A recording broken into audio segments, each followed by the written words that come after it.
Ya voy a partir al tiro la ayudantía. Eh, Primero, ya. Va a ser una ayudantía pre-certamen, por si acaso.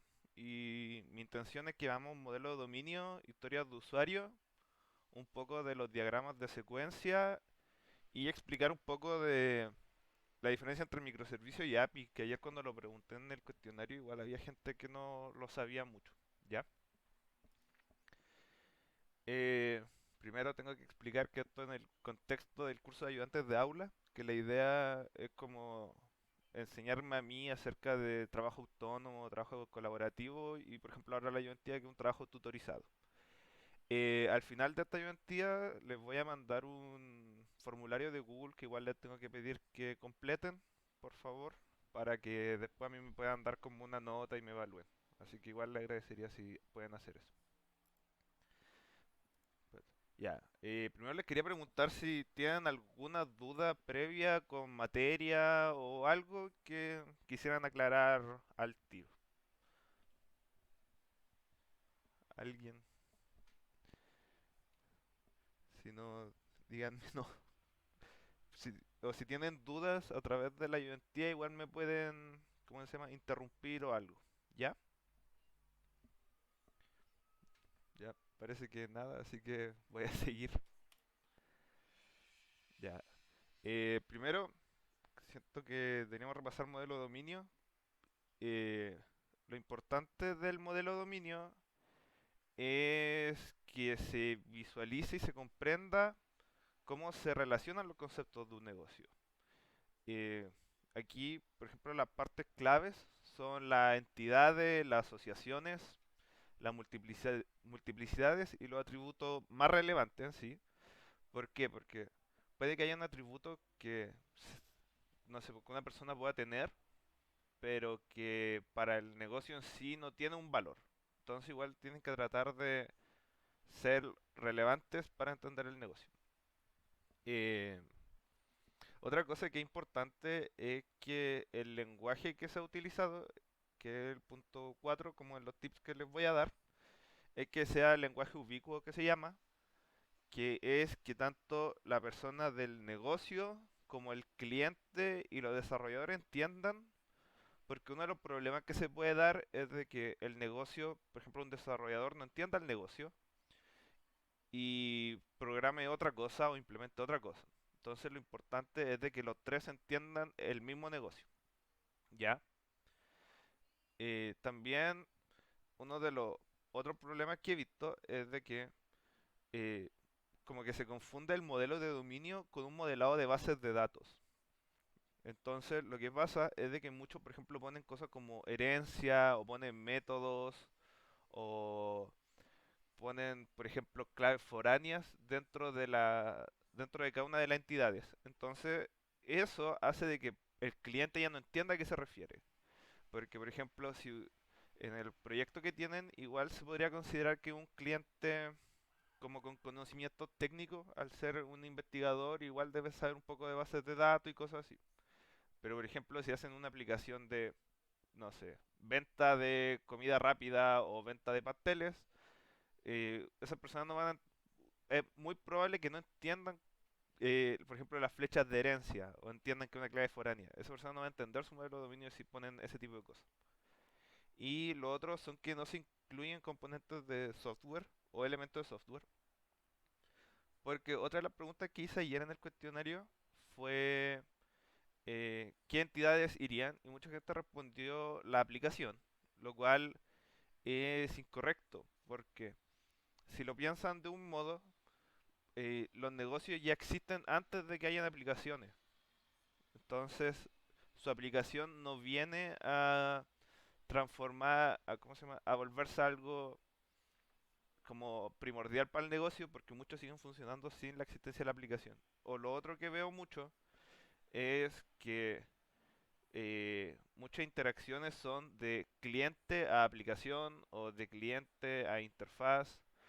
Eso está mal porque al final la persona no se relaciona con la interfaz porque lo quiere hacer, la persona se relaciona con la interfaz porque hay algo que le da. No sé si se entiende eso, si quieren lo puedo dibujar o algo para que vean la diferencia. Ya. ¿Quieren que lo dibuje? Ya. Alguien dijo ya, así que voy a dibujar. Lo voy a hacer en draw.io.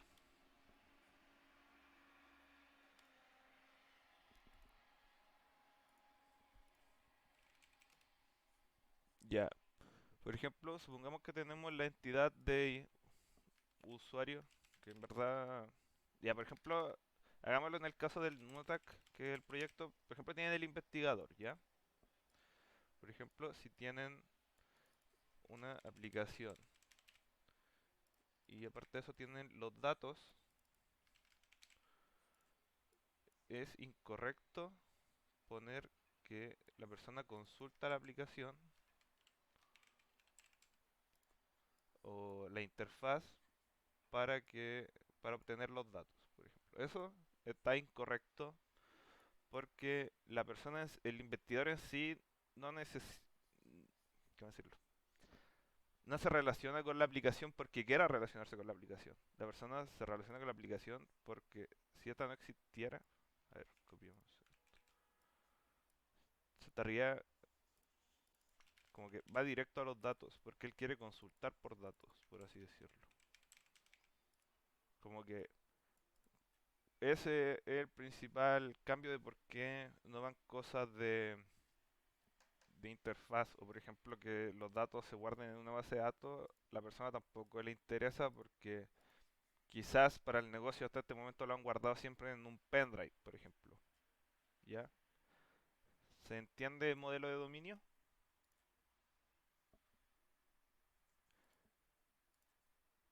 Ya, Sí, Sí, sí, sí. voy a continuar entonces. Ya. Lo otro que quiero repasar historias de usuario porque al final son como dos de las partes más principales, por así decirlo, de este certamen en la parte de aplicar, o al menos en la parte que nosotros como ayudantes revisamos. Y lo más importante es de que respeten ¿cómo se llama? La estructura que se les da. El cómo quiero para en la descripción y el dado cuándo entonces en los criterios de aceptación. ¿Ya? Eso es súper importante para, ¿cómo decirlo? Para tener como la estructura de que siempre se entiendan, por así decirlo. De que no, que si ustedes escriben de cualquier formato, después van a tener un enredo de historia de usuario que ni ustedes mismos lo van a entender. Porque, por ejemplo, su proyecto ahora es chico, que son tres historias de usuario, pero, por ejemplo, Feria de Software tienen que escribir casi 40 historias de usuario, por ejemplo. Entonces ahí también entran otro de los problemas que surgen es que le piden poner títulos y por ejemplo mucha gente pone como título reportes, gráficos, no sé, ¿qué otra cosa? Pero como que ponen a lo que va la funcionalidad y no lo que hace, por así decirlo, en los títulos. Y los títulos en sí tienen que tener el verbo. Que tengan el verbo es súper importante, ¿ya? Por ejemplo, tienen que ser como generar reportes, visualizar gráficos, porque quizás van a tener una historia de usuario que sea visualizar los gráficos y otra completamente distinta que sea editar los gráficos y otra, no sé, mostrar un historial de gráficos, seleccionar tiempos los gráficos, necesitan tener verbo. ¿Por qué? Porque para la misma funcionalidad, para el mismo entidad pueden tener muchas funcionalidades, ¿ya? Eh, Al final, el objetivo principal de la historia de usuario es de que ustedes puedan comunicarle al negocio qué es a lo que se comprometen a hacer y al mismo tiempo le dicen al desarrollador qué es lo que tiene que hacer y cuándo está listo. Otra cosa importante es de que tienen que agregarle valor al usuario y que no van a decir cómo se implementan las cosas. Ya, eso igual es súper importante. Porque, por ejemplo, si ustedes quieren mostrar gráficos, al, al usuario no le importa si es, por ejemplo, a través de una API, si a través de, por ejemplo, obtener datos de los sensores que vendría a ser el caso en un ataque. Por ejemplo, al cliente en sí le interesa editarlo, por ejemplo, editar los datos. Pero a él no le importa si esos datos se obtienen a través de una API, si se obtienen a través de un pendrive, si están en una base de datos en no sé dónde, porque puede que ese cambio exista, por ejemplo, que pasen de pendrive a APIs, pero en sí el valor del usuario sigue siendo el mismo, ¿ya? Por ejemplo, editar los datos va a seguir siendo editar los datos independiente de cómo se implementa. Eh, ¿Qué otra cosa? Que también tienen que acordarse que tienen que respetar Invest, que tienen que ser independientes, negociables. Con negociables también se refiere a que es esto mismo de la implementación, de que, por ejemplo, si ustedes se comprometen a hacerlo a través de, por ejemplo, si ustedes le escriben mal y ponen la tecnología, ustedes ya quedan comprometidos a usar esa tecnología. Ent- Entonces, por ejemplo, eso amarra a los desarrolladores que tienen que usar sí o sí esa tecnología y muchas veces puede que eso no funcione.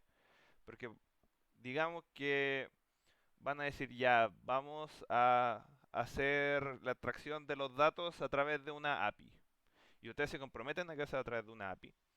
Y quizás se dan cuenta de que en la práctica no se puede hacer eso. De que quizás no existe una API o no hay forma de ir y hacer de que los sensores que están en medio de la montaña se conecten a internet y se conecten a una API. Pero ustedes ya se comprometieron a eso. Entonces, si omiten la tecnología, pueden negociar cómo se va a implementar. También se necesita que sean valiosas porque al final si no tienen valor para el cliente o para el usuario final, como que están agregando funcionalidades que no deberían y están perdiendo tiempo. Tiempo, presupuesto, al final están agregando algo a la aplicación que no sirve. Con que sean pequeñas se refiere más que nada a que la puedan estimar, porque hay otro concepto que creo que no les enseñan, que es las máximas, que son historias de usuario muy grandes, que al final es, por ejemplo, si ustedes en un ataque escriben una historia que sea manejar gráficos, manejar o, no sé, desarrollar gráficos, ya digamos. Por ejemplo, eso en sí tiene muchas funcionalidades, que van a ser, por ejemplo, editar los gráficos, visualizar los gráficos, generar los gráficos, todo ese tipo de cosas.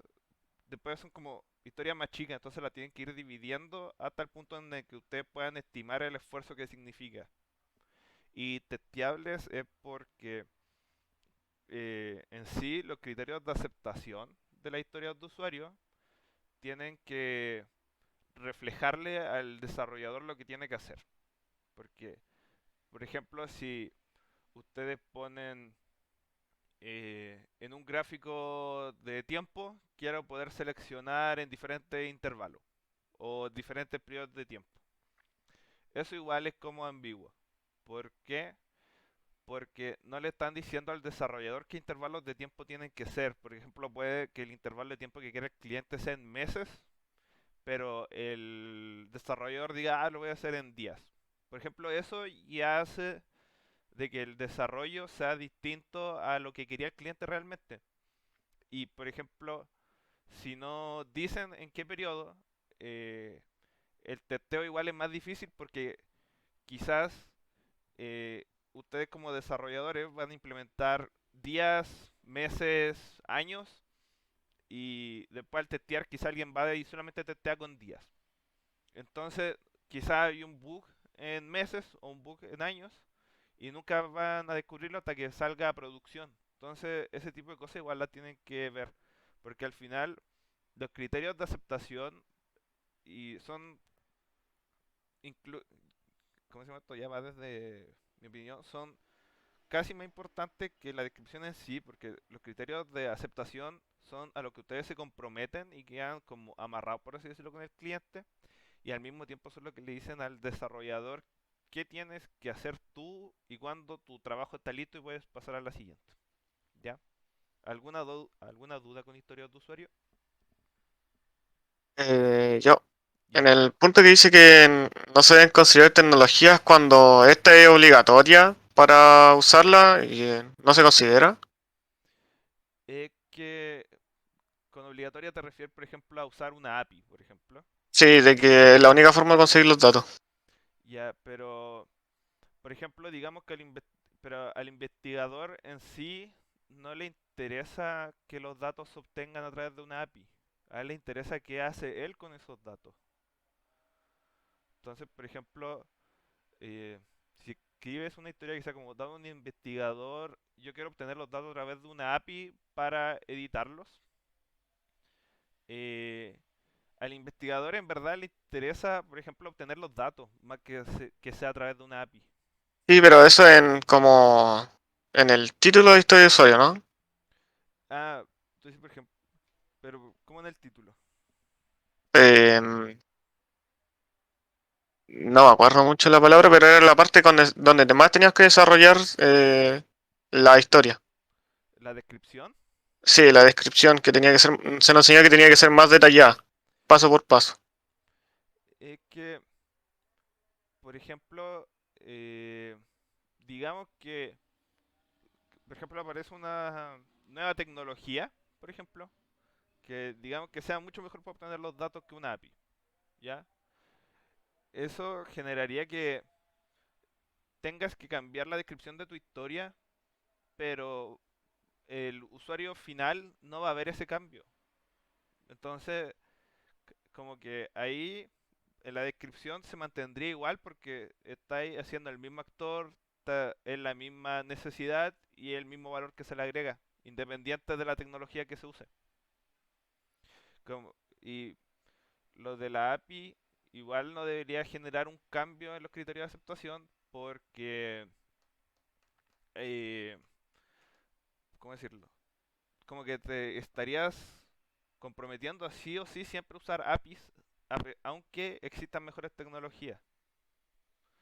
Como que las tecnologías no se deben considerar en esto, porque eh, como que te estáis como que casando con una tecnología que podría no ser la mejor al momento de implementar y que el usuario final no va a ver reflejado qué tecnología usaste.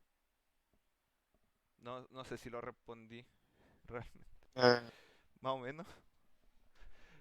y Eh, es que igual me parece raro que para nuestro caso no cambie, ¿cachai? O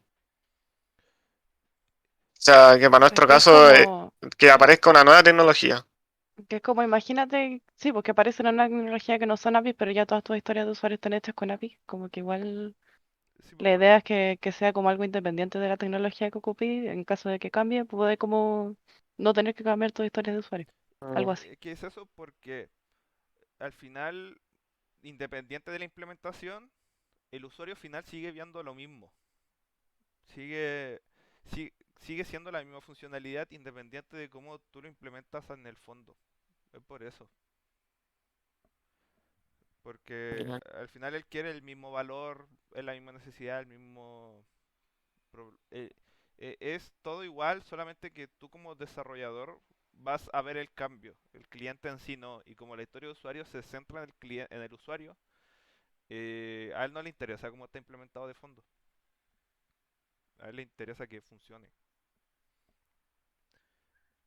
Eh, se entendió por qué no debería ir? Sí, Ya, sí, sí, se entendió. ya. ¿Y alguien tiene alguna otra duda o algo?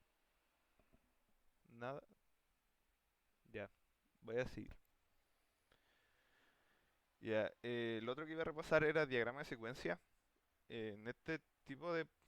¿Cómo se llama? El diagrama de secuencia es más que nada para ilustrar como un caso en el que se va a encontrar una historia de usuario. Lo importante aquí es que, por ejemplo, si se quiere enviar un mensaje, la persona pueda entender a quién, la persona que lo implementa en sí, puede entender a quién se le tiene que mandar mensaje y qué hace él con ese mensaje, ¿ya? Eh, por ejemplo, hay que entender MVC, cómo se relaciona con la vista, cómo eso se lo manda al controlador y cómo eso cambia el modelo. Como que eso es lo importante. Y lo otro que es importante son el tipo de mensajes. Que si no me equivoco, ustedes hasta ahora no han tenido que dar como ramos como sistemas distribuidos y estas cosas que entran como más en profundidad con mensajería. Pero lo importante es que existen los mensajes síncronos, que son estos de acá, que es donde, por ejemplo, el carro no puede seguir funcionando hasta que tenga la respuesta de orden, ¿ya? Eso igual es importante porque, ¿cómo decirlo?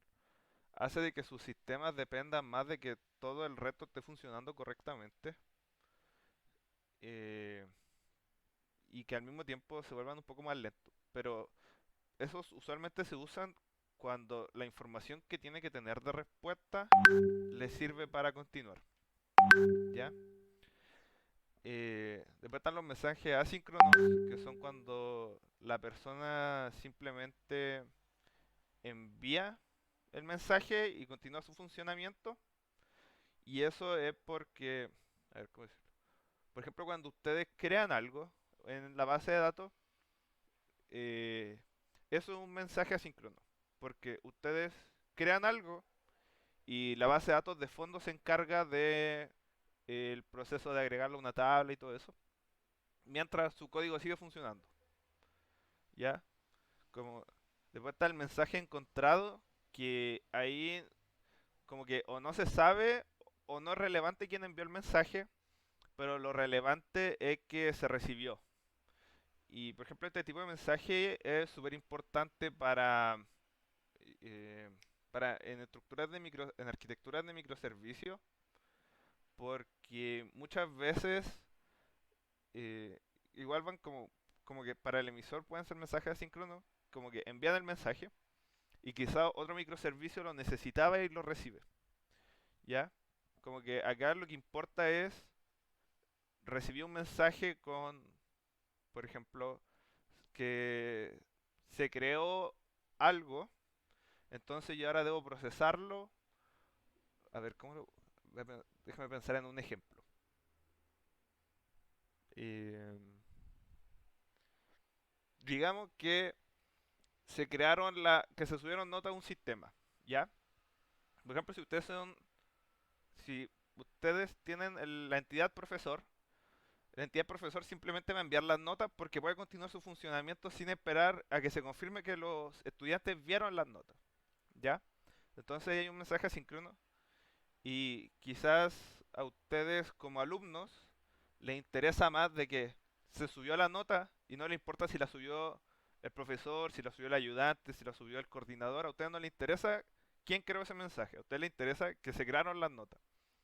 Entonces, ahí ustedes dicen como, tengo un mensaje encontrado y puede que ahora el controlador de alumnos va a crear una notificación porque encontré este mensaje y voy a hacer todo el proceso que significa crear una notificación por correo, por ejemplo, para avisarle al alumno que ahora tiene una nota nueva. El mensaje justo enviado es cuando se lo envían a sí mismo y... ¿cómo decirlo? Ese caso es más que nada... ¿cómo se llama? En microservicio igual se usa harto porque se pueden enviar a sí mismo, pero como a otra tabla, por así decirlo, como a otra parte del mismo microservicio. Y también están los mensajes condicionales, que son estos de acá, que tienen que tener opciones y condiciones, que igual son bastante útiles, porque al final le ayudan a ponerse más casos de la historia de usuario. Y los loops, que igual sirven porque ustedes igual necesitan diagramar esto, porque igual necesitan entender con quiénes se van a comunicar las diferentes partes. Entonces, por ejemplo, un loop es súper útil porque, por ejemplo, si ven que algo se ejecuta una sola vez, por ejemplo, un llamado se ejecuta una sola vez cuando lo está implementando y dicen como, esto está bien, pero en verdad después ven los diagramas de secuencia y ven de que se tiene que ejecutar más de una vez, eh, como que ahí saben de que su implementación está mal, ¿ya? Eh, y la otra que es importante es la destrucción, que es cuando los objetos son temporales, porque por ejemplo, en las aplicaciones de comida rápida, si se fijan, muchas veces cuando ustedes hacen un pedido, las páginas que son como para seguir el pedido son temporales. Entonces, cuando las páginas para seguir el pedido envían el mensaje de el pedido fue entregado, por ejemplo, supongamos que acá el pedido fue entregado, esas páginas dejan como de funcionar y como que toda esa entidad, como todo ese código de seguimiento y todo eso, deja de existir en la base de datos, ¿ya?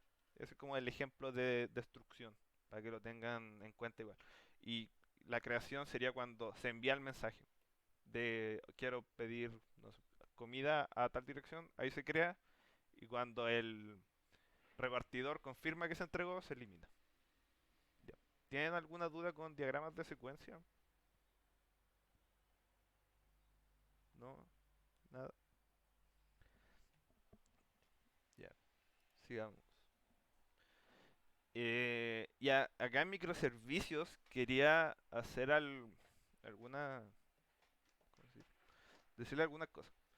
De que lo más importante es como que entiendan la definición de un microservicio, que es que son servicios pequeños y autónomos que trabajan en conjuntos, que trabajan en conjunto y que se acceden a través de la red.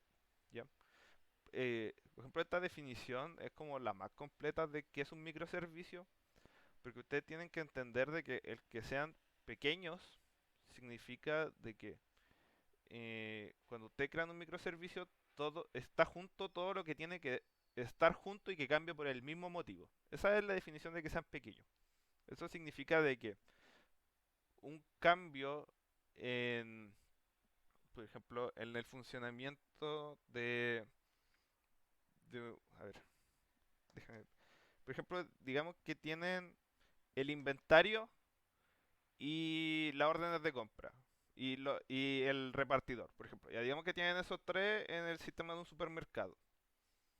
Por ejemplo, si cambia el funcionamiento del inventario, no tiene que cambiar el funcionamiento de los repartos, por ejemplo, porque la forma en la que se maneja el inventario es distinto a cómo se maneja el entregar las cosas. Entonces ya tienen dos microservicios distintos porque no cambian por el mismo motivo en sí, ¿ya? Lo otro que tienen que tomar en cuenta es de que el que sean autónomos lo mismo casi, de que cambian por lo mismo y que se accedan mediante la red es porque si ustedes lo piensan, los sistemas monolíticos tienen módulos. Y los módulos igual se pueden comunicar entre sí y no es necesariamente a través de la red porque al no tener APIs se comunican a través de procesos dentro de sí mismos, ¿ya? Entonces, que sea a través de la red es como fundamental para considerarlo un microservicio. Y esto también trae consigo como algunos problemas que son la latencia que se les decía en clase, que por ejemplo si ustedes digamos que tienen un sistema monolítico es mucho más rápido porque al estar todos juntos son cosas como de segundos, mientras que digamos que tienen un microservicio, digamos que tienen tres microservicios. Si el microservicio A llama al microservicio B, eso va a tener una latencia por la red, y si el microservicio B, para darle una respuesta al microservicio A, necesita algo del microservicio C, ahí ya se agregan más segundos de comunicación entre esos microservicios. Entonces, que esté en la red significa un poco más de latencia, pero hace que los sistemas sean más resilientes, que se llama, que es que, por ejemplo, si un microservicio se cae, no deja de funcionar todo el sistema en sí. Es como que, por ejemplo, ustedes estén viendo Netflix y deje de funcionar el microservicio de los pagos, ustedes van a poder seguir viendo series. Lo que es lo que no pasa en sistemas monolíticos, que lo que va a pasar es que si se cae el sistema de pago, se va a caer todo el sistema. Ese es uno de los principales beneficios del sistema de la arquitectura de microservicios. Microservicios son recomendados para negocios que ya son muy grandes, que ya se sabe en qué consisten y que los equipos de desarrollo son de más de 10 personas deberían ser, y que por ejemplo si usted quiere empezar a trabajar con múltiples tecnologías, digamos que en Netflix quizá el sistema de pago está hecho en React con una base de datos SQL y el sistema de película está hecho en una base de datos Mongo, por ejemplo, y no sé, pues está hecho en Angular. Al ser dos microservicios distintos eso se puede hacer, porque al final ellos se van a terminar comunicando a través de la API solamente. Pero, y el sistema de microservicios no se recomienda en startups, más que nada porque una startup no maneja tanto el negocio que está haciendo, no sabe como qué tanto va a crecer, ni qué cosas va a tener. Por ejemplo, quizá usted hace una aplicación y hoy en día tiene solamente sistema de carros. Por ejemplo, si seguimos con el ejemplo de supermercado, digamos que tiene solamente sistema de carro, inventario y mostrar los productos. Y por ejemplo, quizás mañana ustedes se dan cuenta de que necesitaban agregar un sistema de historial, un sistema de reparto, un sistema de ubicación por, como de ubicar al cliente por geolocalización. Entonces, si ustedes empiezan a agregar todo eso como microservicios, pero tampoco saben si va a ser como primordial o que, por ejemplo, ese microservicio no tenga otra funcionalidad en sí, eso hace de que sea mucho más difícil de manejar el microservicio y dividirlo. Como que no van a saber qué es un microservicio, qué va junto, no van a saber nada de eso. Entonces, en startups es más recomendable trabajarlo en sistemas monolíticos y después cuando pasan los años y se dan cuenta de que ya el sistema corresponde a este, ahí hay técnicas específicas para dividirlo en microservicios. Y usualmente se usa modelo de dominio para dividirlo en microservicios, por si acaso. Y también se recomienda cuando el equipo de trabajo son pequeños, como menos de 10 personas, porque es más fácil de manejar, por ejemplo, los merge, ¿cómo se llama?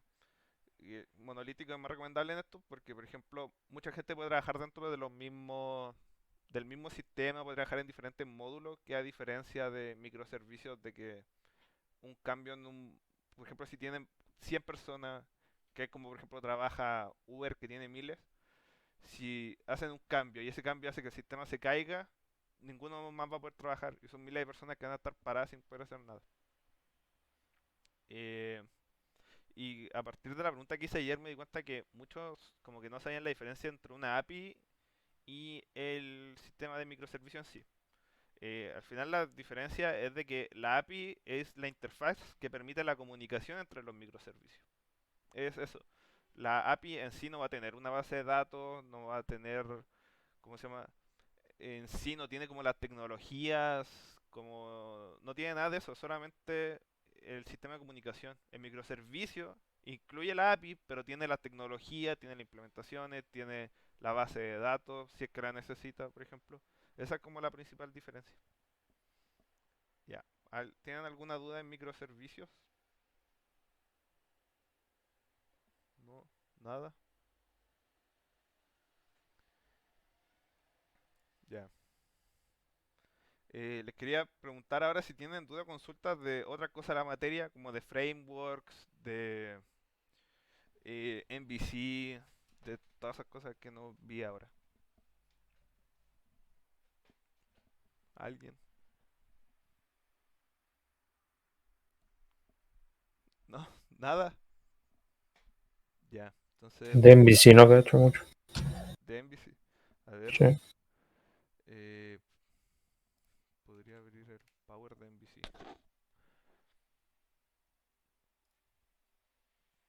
Eso es patrón.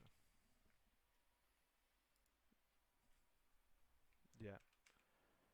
Eh, ¿Cómo decirlo? MVC al final es más que nada como de cómo vas a dividir tú el código, más que nada, porque lo que puede pasar es de que se vuelva muy enredado. eh, Porque, por ejemplo, digamos que tú tienes el controlador, el manejo de la base de datos y cómo se va a ver dentro del mismo código, ¿ya? Por ejemplo, después si tú quieres debuguear eso, es muy difícil. Eh, a ver, voy a darte un ejemplo que es mi proyecto de feria, ¿ya? Que, por ejemplo, nosotros trabajamos con React Native Móvil. Entonces, por ejemplo, si tú vienes a crear la propiedad, en aplicaciones móviles no hay patrones de diseño, ¿ya? Entonces, por ejemplo, no existe MVC. Entonces, Por ejemplo, esto tiene el manejo a la base de datos que vendría a ser el modelo, junto con, acá, por ejemplo, acá pueden ver el modelo de los inputs. Todo esto vendría a ser el controlador, que es lo que le da órdenes a la base de datos y que se tiene que guardar en el modelo. Y como pueden ver es harto. Y acá abajo tiene la vista, ¿ya? Por ejemplo, si a nosotros como grupo de feria algo nos falla, imagínate tratar de trabajar con esto. Como que no es muy bonito, ¿cierto? Entonces, como que la idea de MVC es de que se tengan todas las partes por separado y se vayan llamando a medida que se necesitan. Es eso, es más que nada como un patrón para ordenar tu código o ordenar el funcionamiento de las cosas de tal forma en la que se sea mucho más fácil de trabajar, como de debuguear, de testear, porque al final todo eso va, como que si tú haces todo eso en un solo código, va a escalar a un punto en el que va a ser terrible para ti trabajar con eso. Por eso, hace todo más eficiente. Eh, no, no sé si tienes alguna duda en específico con modelo MVC. No, era como de forma general más que nada. Como la idea, pero ya caché. Ya, Así que gracias. sí, sí, la idea es tener todo por separado. Por ejemplo, hay un patrón de diseño con el que nosotros trabajamos cuando yo di el ramo, que era Spring Boot. Que Spring Boot te trae como todo el código por separado de por sí, en modelo, view y controlador. Así que eh, al final la idea es facilitarte el testeo. ¿Alguien tiene alguna duda de otra parte de la materia o de MVC o de algo que vimos? ¿No? ¿Nadie? Y entonces ahora le iba a hacer como algunas preguntas tipo certamen, que son del certamen del semestre pasado, para ver cómo están al final, ¿ya?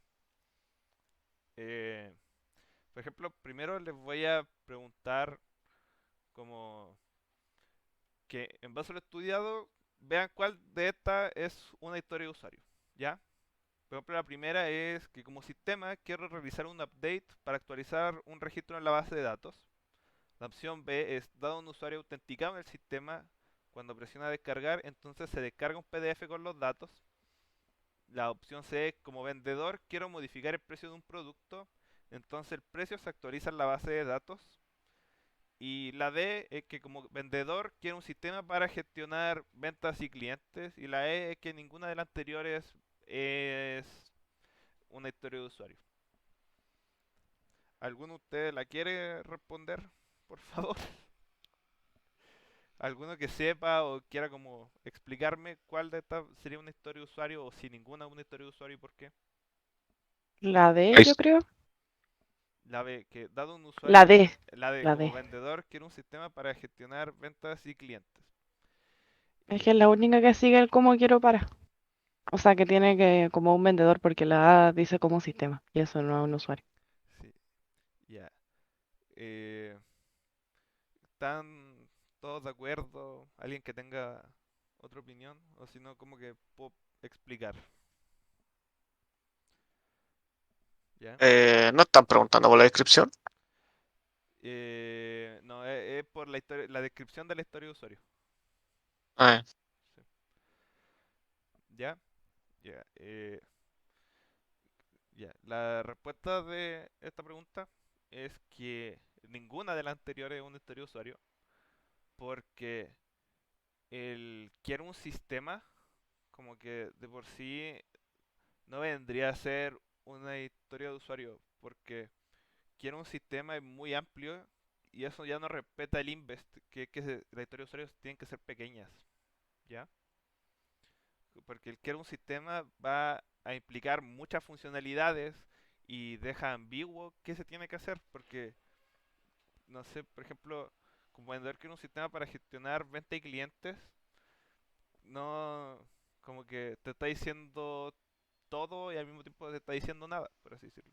Porque la necesidad no es que quiera un sistema, la historia de usuario tiene que ser que quiero administrar clientes para algo, quiero administrar ventas para algo, quiero administrar el inventario para no vender, por ejemplo, sobreventas, ¿ya? ¿Se entiende por qué no vendría a ser?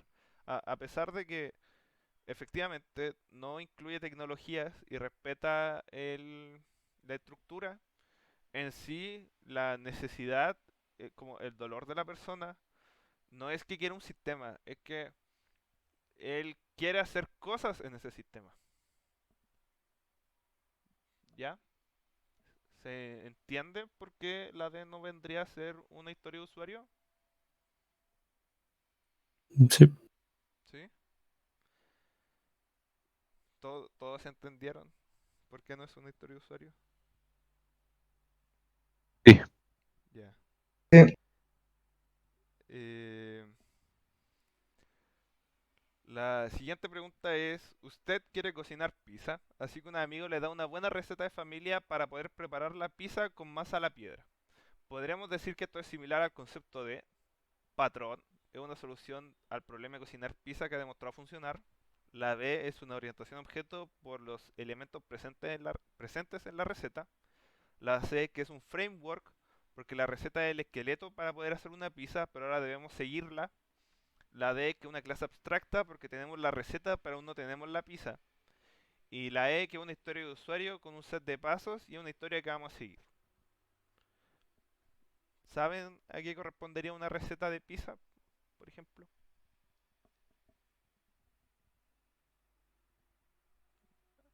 ¿Alguien?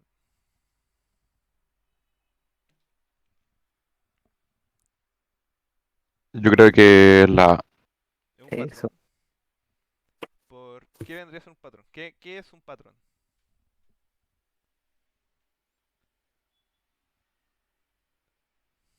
Ya, ya, sí, es la A. ¿Por qué? Porque los patrones efectivamente son eso, son como cosas que debemos seguir porque han funcionado, ¿ya? Son formas de hacer software que han funcionado a través de los años y que alguien tiene prueba y que ha postulado y ha dicho, esta es la forma de hacerlo correctamente. Entonces, nosotros en esa idea de no reinventar la rueda, podemos seguir los patrones, ¿ya? Eh, ya, siguiente pregunta. Que dentro de la confección de un modelo de dominio, un colega indica que un atributo relevante para la clase persona es el correo de contacto. Al respecto de esto, podemos afirmar que A es una buena decisión dado que el atributo es relevante para poder contactar a las personas en el futuro. B es una mala decisión ya que el correo de contacto debiese tratarse como una clase conceptual, porque una persona puede tener uno o muchos correos de contacto. C es una mala decisión porque el correo de contacto puede cambiar en el tiempo y al usarlo como atributo no capturamos la temporalidad de su valor. La D, que depende de los usuarios del sistema y si la mayoría posee un correo de contacto, se debe considerar.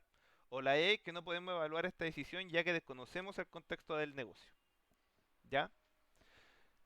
¿Alguno sabe si poner el correo de contacto con esta conversación es una buena decisión o no?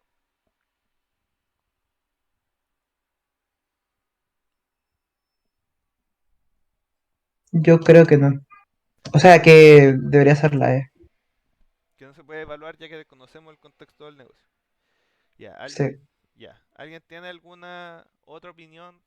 ¿Alguien dice que puede ser mala decisión por alguno de los motivos o que es una buena decisión?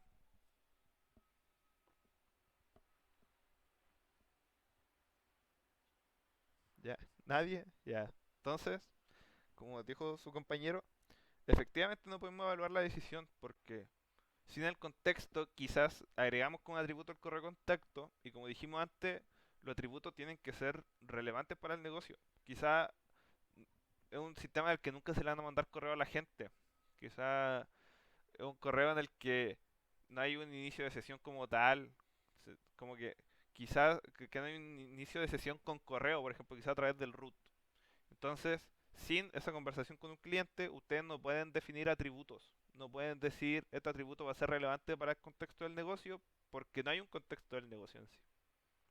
¿Ya?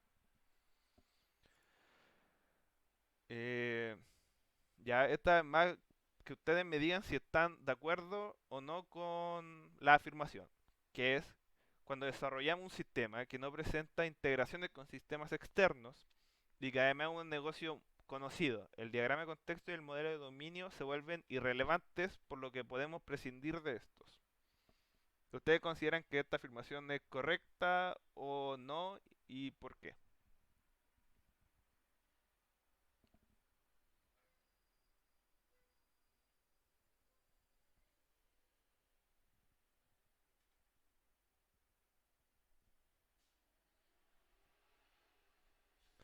¿Nadie?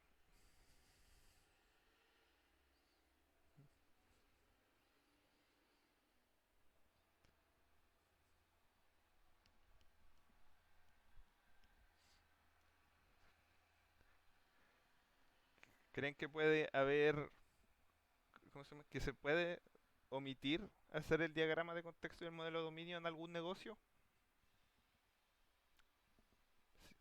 Sí, Yo creo que siempre debe ir. ¿sí? ¿Por qué? Aunque en el enunciado te diga que es un negocio ultra conocido que se saben perfectamente cómo se maneja.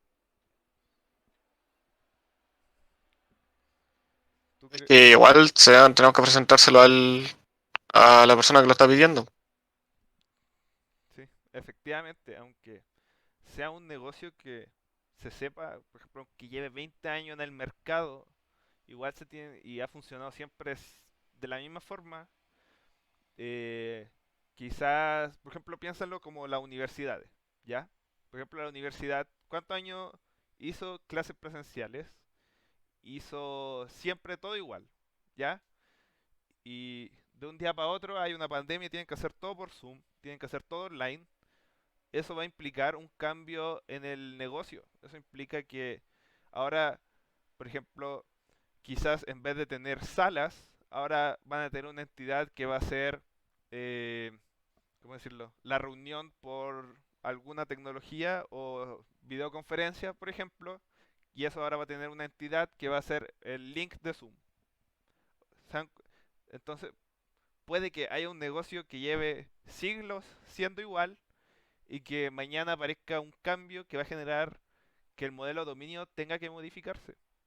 Entonces, siempre tienen que tener en consideración hacer un modelo de dominio y un diagrama de contexto porque no se sabe cuándo va a existir un cambio que implique que el contexto del negocio ya no sea el mismo. ¿Ya?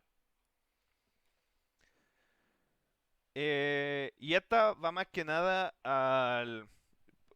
No sé si el formato del certamen del martes sea el mismo, pero usualmente hay una pregunta que va relacionada a su proyecto. Y el semestre pasado también era proyecto de Nunatak, pero la conversación fue distinta. Y en esta había público general que podía acceder a los datos de Nunatak. ¿Ya? Como que había gente que podía ver si quería ir a la nieve, cuántos centímetros había de nieve. Esa era una de las conversaciones que salió, así que para que la tengan en consideración en esta pregunta. Y es, digamos que se aplican los siguientes cambios, o surgen los siguientes cambios en Nunatak.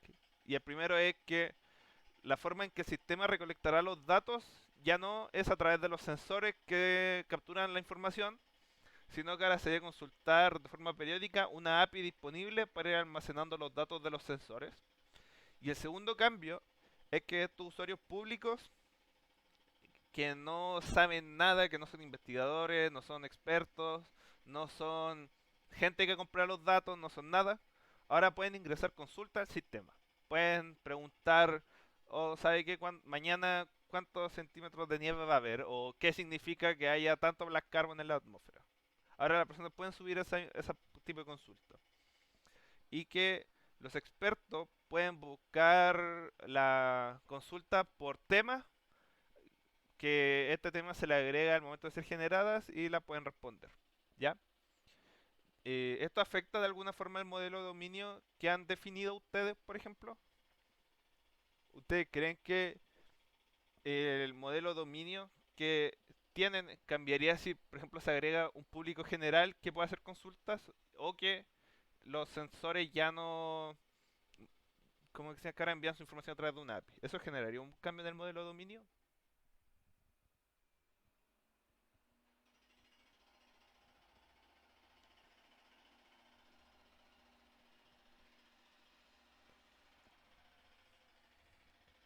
¿Tenemos que responder respecto a cada cambio o en general? No, a cada cambio tienen que responder. Por ejemplo, Ah, el ya. cambio uno va a implicar tal cambio en el modelo de dominio, el cambio 2 va a implicar tal cambio en el modelo de Ah, ya, dominio. ya.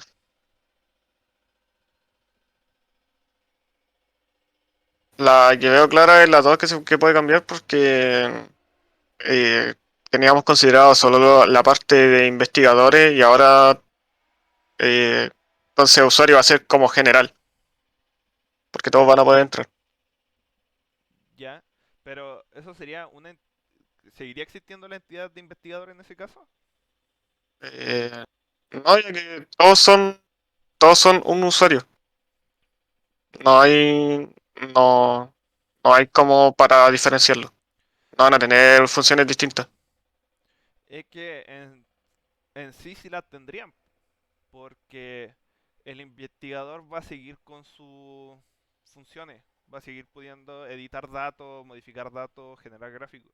El público general solamente va a poder verlos y generar consultas. Ah, ya, yo pensé que podían entrar a hacer lo que ellos también podrían hacer con los investigadores. Ah, no, no, no. Ellos solamente pueden ver los datos y consultar.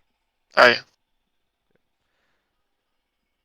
Ya, y el primer cambio, ¿alguien sabe si generaría algún cambio en el modelo de dominio?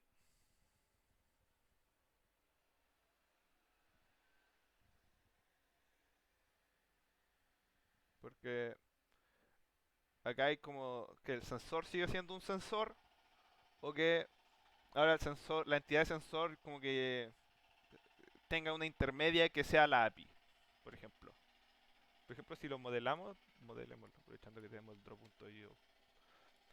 Ya, por ejemplo, tenemos los datos y tenemos el sensor, ¿ya? Pero por ejemplo, si agregamos una API, ¿sería correcto hacer esto? Por ejemplo, que uno de los cambios que se respondieron. ¿Cuál de estos dos es correcto si es que se agrega una API? Suponiendo que este es el original y este vendría a ser el cambio con una API. ¿Genera algún cambio?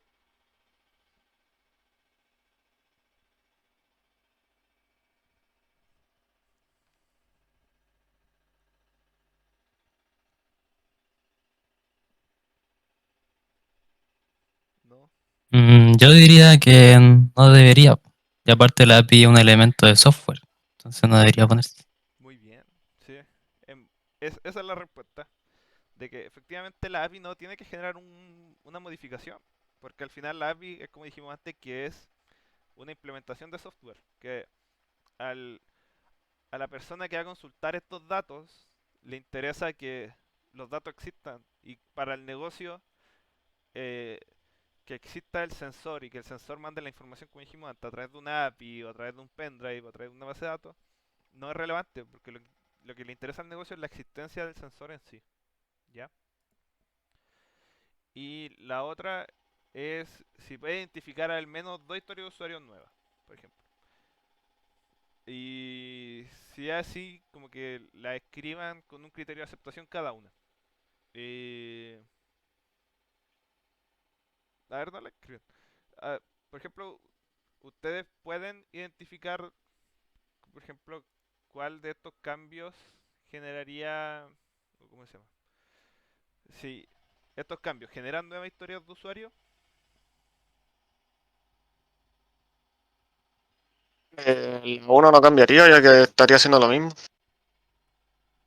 y el 2 El, el 2 se podría poner, creo que es muy rebuscado así, no sé, no sé la verdad, de que quiero que el público general eh, entre al sistema para revisar datos, revisar no, que no haga, que no tenga las mismas funcionalidades que el experto. sí, Claro, porque ahora puedo decir, como usuario público, quiero ver datos para tanto tanto. Y después, como investigador o como experto, quiero, no sé, sobreescribir datos, no, un ejemplo, para tal razón. Entonces, ya son dos cosas distintas. exacto. ¿Cómo se llama? Lo que es bueno de esta pregunta, es de que ustedes se den cuenta de que el cambio de sensores que envían datos al sistema y que ahora la consulta es a través de una API, que eso en verdad no genera una historia de usuario nueva, porque como le dijimos antes, que al final el valor para la persona es la misma, es el mismo independiente del cambio, ¿ya? Porque se van a seguir recolectando los datos y se van a seguir consultando los datos. Y efectivamente desde la segunda surgen esas dos y en verdad surgen más, porque por ejemplo está que como usuario público quiero consultar datos para ver el clima, pero también por ejemplo está que como usuario público quiero generar consultas para saber más acerca del fenómeno Black Carbon, por ejemplo. Y al mismo tiempo, esa la pueden hacer desde el lado del experto, que puede ser como experto, quiero poder filtrar según etiquetas de tema para poder responder en mi especialidad o aquellas que están relacionadas a mi especialidad. ¿Ya? Igual se tienen que igual acá tienen que escribir un criterio de aceptación. ¿Ya? Y por ejemplo, el criterio de aceptación tiene que ser como coherente. Por ejemplo, si en los criterios de aceptación muchas veces, otra de las cosas que se me había ido decirles, como que se dan, como que la escriben paso a paso, como que escriben dado un experto cuando aprieta la pestaña de consultas, entonces el sistema desplegará las consultas, ¿ya? Eso no es del todo correcto. Como, para el fin de este ramo, por lo que siento, es que como que no es muy relevante ese tipo de criterio, como que ese criterio se puede considerar correcto, pero al mismo tiempo ustedes tienen que pensarlo. Si el criterio de aceptación que escribí habla de pestaña de consultas, por ejemplo, ¿qué pasa si al final cuando lo desarrollo me doy cuenta de que quizás no existe la pestaña de consultas? Quizás es un botón de consultas, otra forma de entrar a las consultas. Ahí van a tener un problema porque ustedes ya se comprometieron a que va a existir esa interfaz de pestañas de consultas.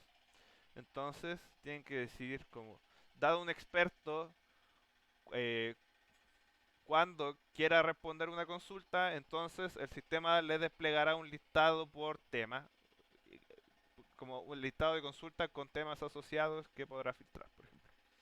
Entonces ustedes ya no se están comprometiendo a que efectivamente va a existir algo en la interfaz que le va a permitir cumplir ese criterio.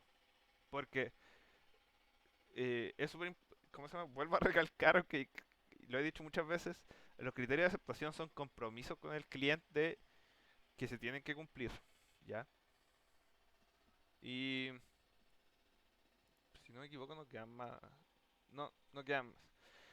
Eh, no sé si les sirvió a la ayudantía, si tienen alguna duda que le haya surgido ahora con lo que vimos, o si, de nuevo pregunto si tienen dudas con alguna otra materia que entre en el certamen.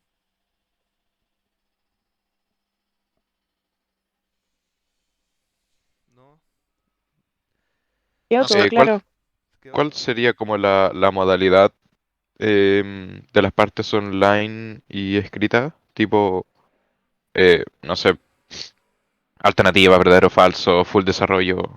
Mira, ahí no te puedo contestar porque cambió el coordinador del ramo y como que él igual quería cambiar algunas cosas a los certámenes, ¿ya?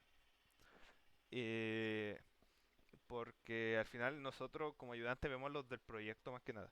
Pero cuando yo di el ramo, que fue hace como 3 años, y el semestre pasado el formato era el mismo, que era eh, una parte de alternativas, una parte de si está o no de acuerdo con la afirmación, que son preguntas como esta, como ¿usted está de acuerdo o no con esta afirmación?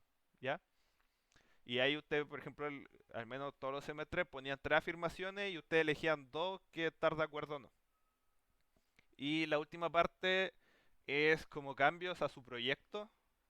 Así que tienen que, por ejemplo, manejar su modelo de dominio porque, por ejemplo, hay gente que por ejemplo, uno como ayudante se da cuenta al tiro cuando alguien no trabaja o no ha estado como muy metido en el proyecto porque te crea un modelo de dominio desde cero, por así decirlo, con un cambio que al final era crear una entidad nueva, ¿ya?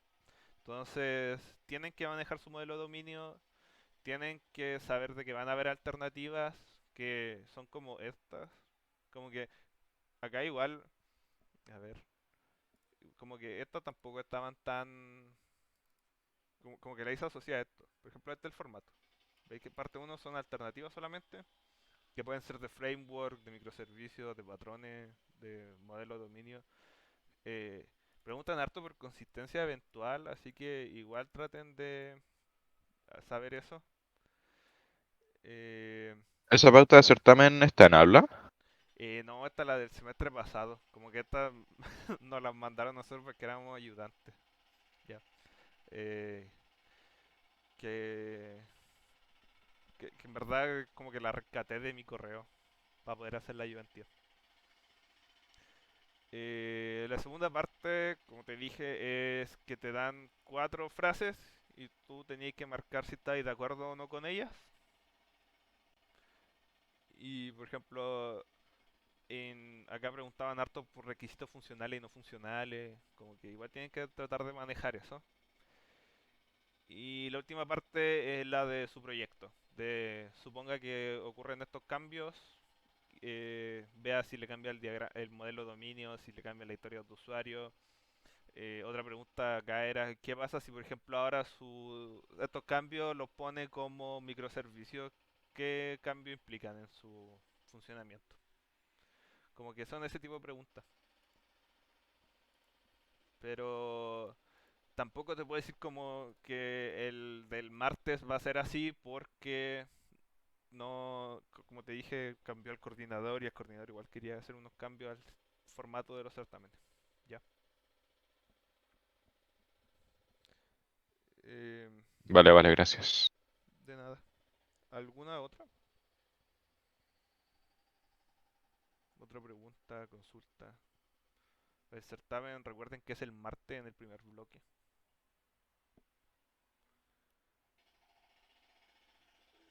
¿No? ¿Nada? Ya entonces, como que voy a dar la ayudantía por finalizada si es que no tienen más consulta. Igual si estudian y después llegan en la tarde, como voy a hacer el bloque, como, no bloque, como de la hora de 5 a 6, voy a hacer otra. Si llegan con dudas ahí también se las puedo responder. ¿Ya? Acá